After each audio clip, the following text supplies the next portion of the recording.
North Carolina, no secret, is one of the fastest growing states in our country, thanks to our beautiful natural wonders and, of course, our thriving economy. And as more and more families move into the state, one might presume that there will be pressure on public schools to be ready for this influx of new kids. But new school enrollment data is now casting doubt on that very premise. Dr. Terry Stoops is the Vice President for Research, also the Director of Education Studies for the John Locke Foundation.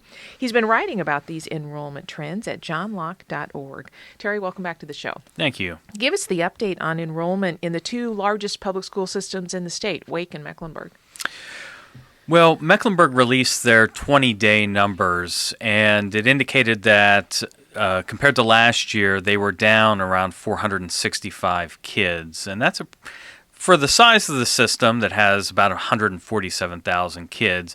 On a percentage basis, it's not a whole lot. But it's notable because this is a system that's been adding a significant number of students over the last few years. I looked at the trends between 2005 and 2015, and the district added about over 27,000 kids to its rolls. So this is a real reversal here in Charlotte-Mecklenburg to see a drop of this size. Last year in Charlotte-Mecklenburg, the enrollment was about the same. I think they lost like 7 kids or something to that effect. So it wasn't a significant decline last year, but this year it indicates that there will be a significant decline. Now, I should mention that 20-day numbers can be misleading. In these first few weeks of school, parents are moving in and out of schools. They're moving to charter schools, private schools. They decide to homeschool. So there's a lot of movement. So we're not going to hear the last of it just because we have the 20-day numbers in Charlotte-Mecklenburg. We'll probably hear the most about it when we get those 40-day numbers, which are key numbers for the state to determine funding. Mecklenburg is the second largest public school system in the state. Wake County is the largest, and you have written a number of pieces about what's happening in the Wake system. Tell us about that. Well, last year, Wake County lost 42 kids. They were down 42 compared to the year before. We don't have 20-day numbers for Wake because they simply haven't released them. They don't have to release them. This was something that Charlotte-Mecklenburg does, but Wake doesn't. So we're waiting to see what the 40-day numbers look like in Wake County. We suspect that there's going to be a slight decline in Wake County, which again is also very surprising because, like Charlotte-Mecklenburg, it has been a district that has seen immense growth.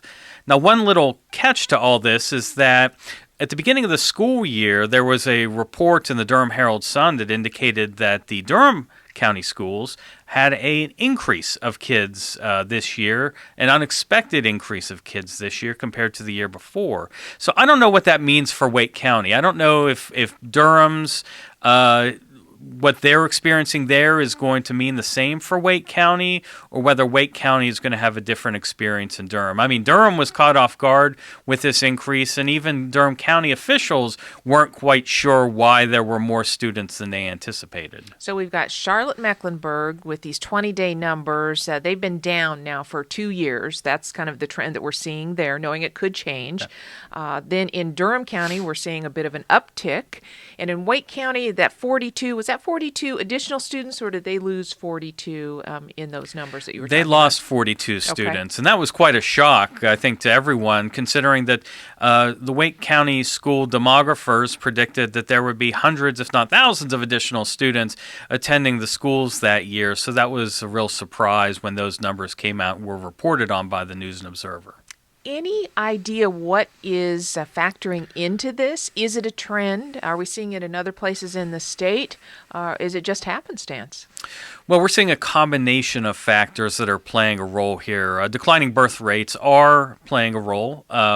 We know that for some time there were those who were predicting that there would be a decrease in overall public school enrollment across the nation, and that we would start seeing that trickle into North Carolina. Now we were able to insulate ourselves from that because we have general population growth in the state. Many other states have been losing students for a very long time.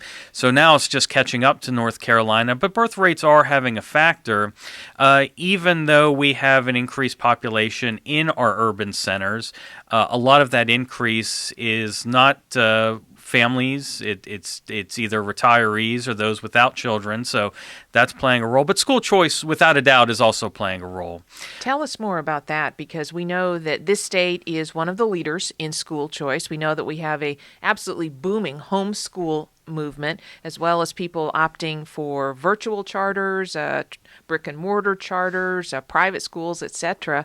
So what does that play into this whole number scenario? Well, to give you an example of Wake County last year, which the district lost 42 kids, the charter schools gained around 1,500. So we do see parents exercising choice.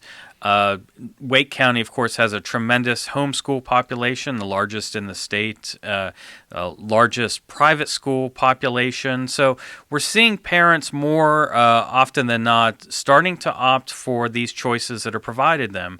And the choices are more ample than ever. I mean, if you look at Wake County, this year they have 24 charter schools. In Mecklenburg County, they have 31 charter schools, and that doesn't include the fact that there are students in those counties that attend charter schools outside of the county, which you can do with charters. You don't have to be in the county to attend a charter school in that county. So we have students that are hopping the border to attend charter schools.